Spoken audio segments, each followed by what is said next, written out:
Hello, hello, hello, all. Oh dear. Okay. Get a little light here going. All right. It was all nice and sunny just literally a minute ago. Then the clouds moved over and I don't have much sun. So my lighting isn't as great as it normally is, but that's okay. We are getting right down to it. Welcome to Filter Free Friday, y'all. Let's see. Let me move my camera just a little bit so y'all can get me front and center. There we go. Um, Filter Free Friday. It is February. We are still celebrating Black History Month, and we will be, most of us will be all year long, 365 days till the next 80 years. Okay. We're getting right down to it. We are talking about retention, specifically employee retention. So let me give you a little bit of background here. Real quick, for those of you that are new to me and have never been on, or this is your first time where it's been a while, again, I am Angel G. Henry. I am president and founder of Angel Speaking. We are a consortium of coaches, consultants, inclusion specialists. We do trainings, workshops, keynotes, you name it, anything to support an organization that is trying to start or advance their inclusion journey. So I get on here on Fridays to talk about the real deal. Okay. So if you are at all familiar with the diversity, equity, inclusion, justice, belonging, a landscape, you know that we are very much in the middle, right smack dab in the middle of some serious black backlash. That was not a Freudian slip. Backlash to some inclusion practices that we had some inroads in between May of 2020, which is significant because that's when our dear brother George Floyd was murdered in front of all of our eyes. And tons of organizations, companies, and nonprofits threw up their We Support Black People, Black Lives Matter, inclusion offices and officers and blah, blah, blah, all the things, right, that quickly spun up 2 years ago, going on 3 years ago now. And we had about 2 years of a window opening. and most of us in this space knew that the window would be closing at some point. We just didn't know exactly when, but we knew it was going to be soon. And that we're in the middle of that right now, the window closing. And so when I say the window closing, what is it that I mean? What I mean is that we are talking about cutting of funds. We are talking about entire DE&I departments being cut in terms of funding and programming. A good portion of them are being laid off. And so let's talk about the systemic way that all this happens, right? Okay. So when it gets right down to it, we're cutting to the chase. We're talking about money. We're talking about money. We are talking about, I'll say it one more time for the back seats, money, okay? Investment. The money flows where the priority goes. I just came up with that. Y'all can use it if you want. The money flows where the priority goes. So if your organization, regardless if it's healthcare, finance, for-profit, non-for-profit, pharma, IT, regardless of what your industry is, regardless of what your company does, there's a list of priorities. There's a list of stuff that just has to get done. And that's where you invest in. That's where the money is invested.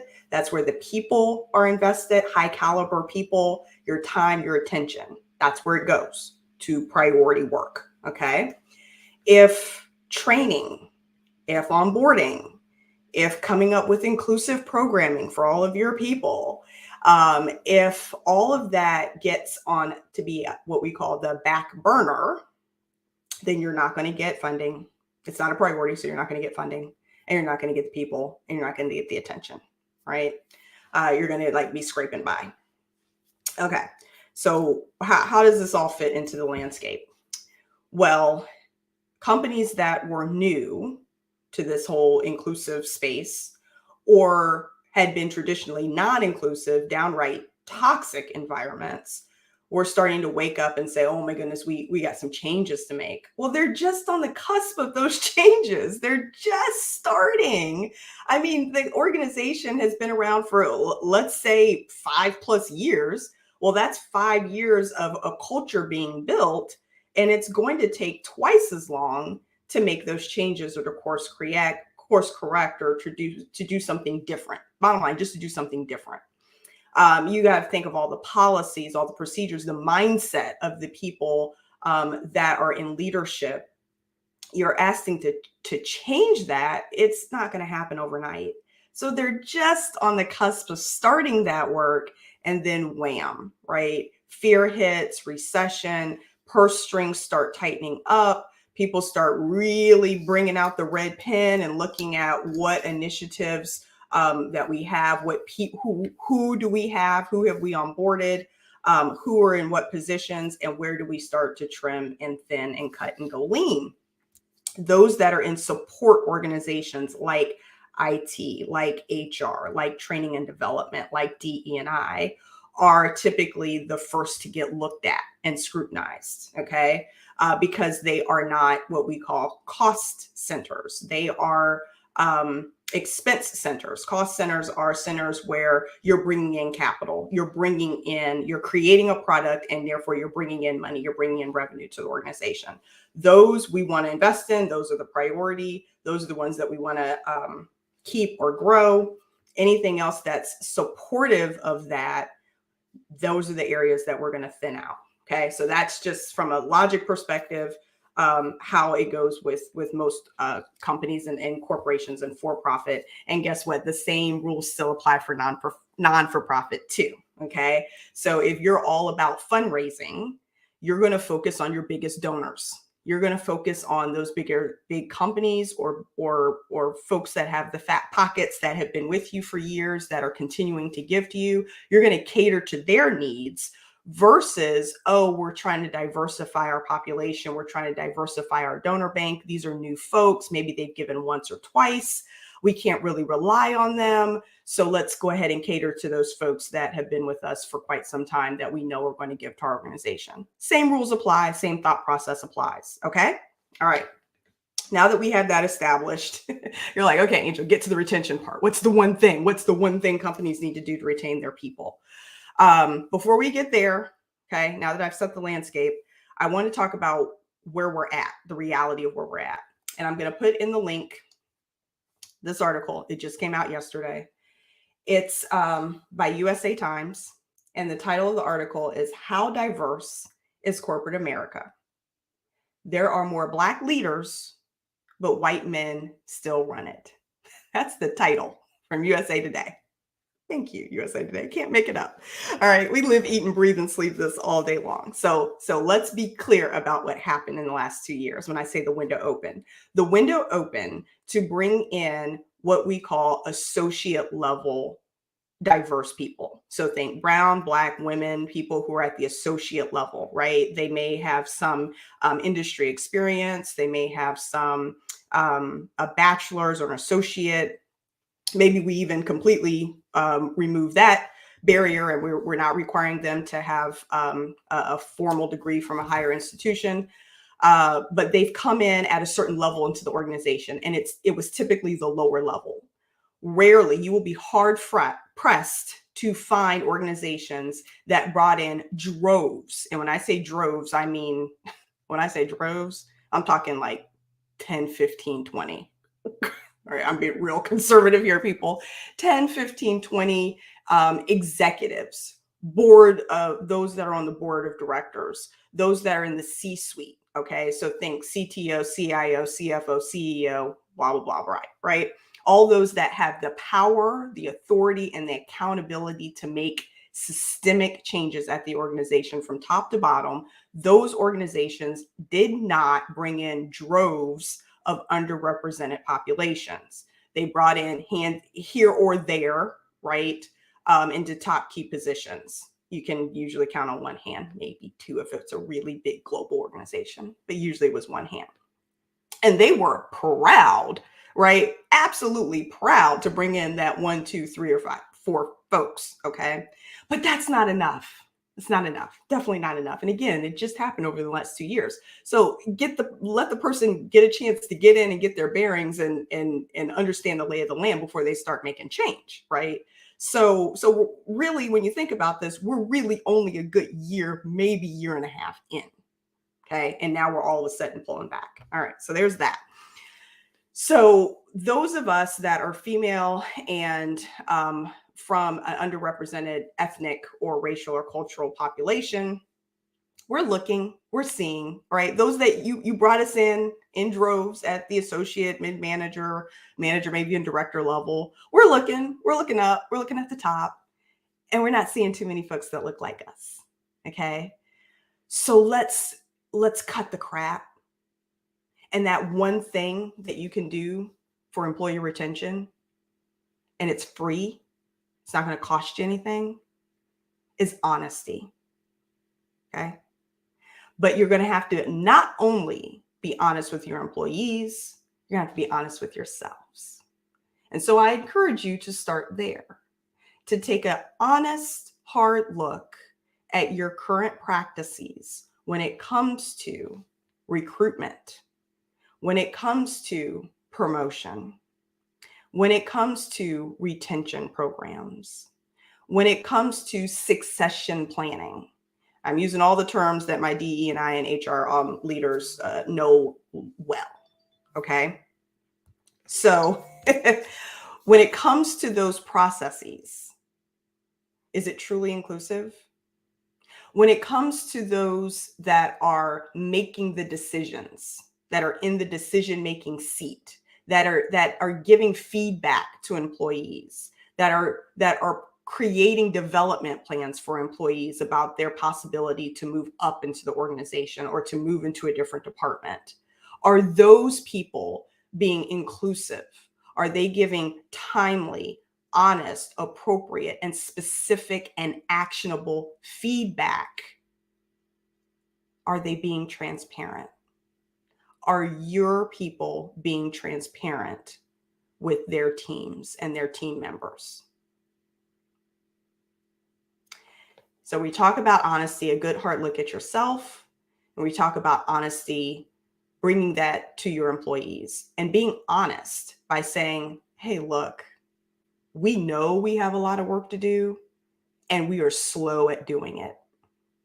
We need help. And this is exactly what we're doing about it. Here's our plan. Open the kimono, open the curtain, and say that this is exactly what we're doing here. Okay. And it might suck.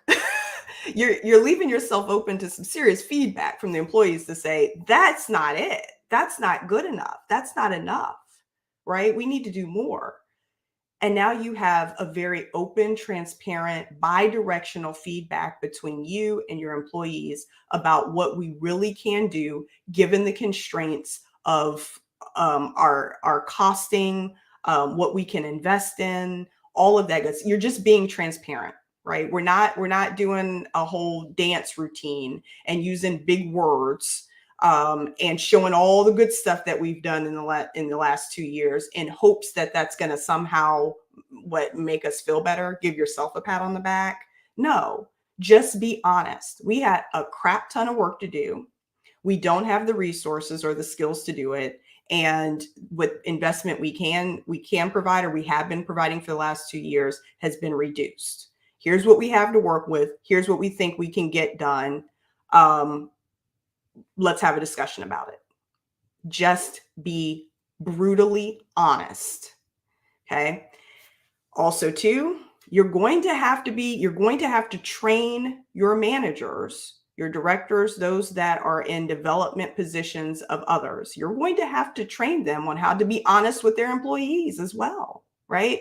So if you have an individual, I don't care if it's he, she, they, them, what color they are, it doesn't matter who they are. If you have an individual that you know in your heart of hearts has a very limited capacity in terms of growing or in terms of leadership in the organization, stop dangling the proverbial carrot in front of them. Stop saying, well, if, or just keep giving them hoops to jump through, If they're not a good fit, if they have phased out of their role, if their skill set is declining and you're having a hard time finding places to put them or teams for them to work on, be honest about that and say, hey, your skill set it's a dying breed here, right? You're in IT and you're a waterfall PM and we're moving to agile. So we're going to have to train you up, skill you up, or help you find someplace else to go if that's not where you want to go or what you want to do. Hey, you've come in, you've done some, great start stuff with brand management as a marketer, but, we're moving to this whole digital space now and, we're going with it's something totally different. Here's the options. Here's where we're going. We really don't see you continuing on here. So let's work together to get you where you need to be. And that very well may not be in that department. That may not be in the organization at all. But being honest with people about their skill set and where they're at, it's a tough conversation. It's hard. It's uncomfortable. It's awkward. It's all those things, but it needs to happen. If you have folks that have signed up to be in that position, then they're going to have to be in that position.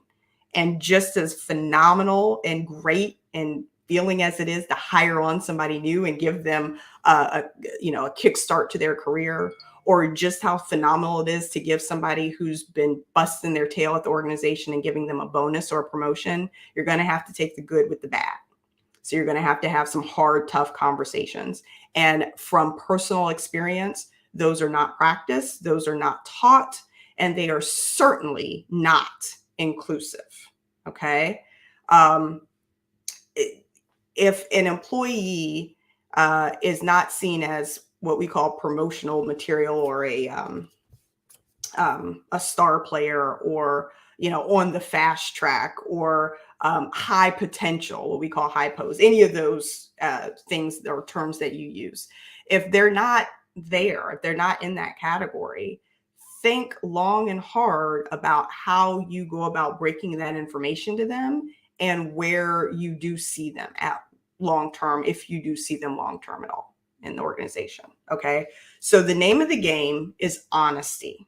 All right. It's not something that you can go out and buy, but it is a skill that can be learned and taught and practiced. Okay. So you don't have to go it alone. I can already hear some of the, but Angel, but what if, right? Or we tried that and it didn't work out. Let's talk about it. Okay. So reach out to myself. Again, our coaches, trainers, we have a plethora of folks at all levels of the organization in terms of skills, experience, and spectrum. That if you and your organization needs help from an HR, D&I perspective, especially as your organizations are thinning out, you're going to need partners to come alongside to help you with that heavy lift because you cannot afford not to be inclusive and not to continue on your journey. But we can get creative about how we can make that happen. Okay. So reach out to info@angelspeaking.com. We would love to figure out how we can service you and support you. And remember that free word that is key to employee retention is honesty. So with that, have a wonderful, beautiful weekend. Take care. And we're right back here, same time next Friday at 12:30 p.m. Eastern. All right. Bye, all.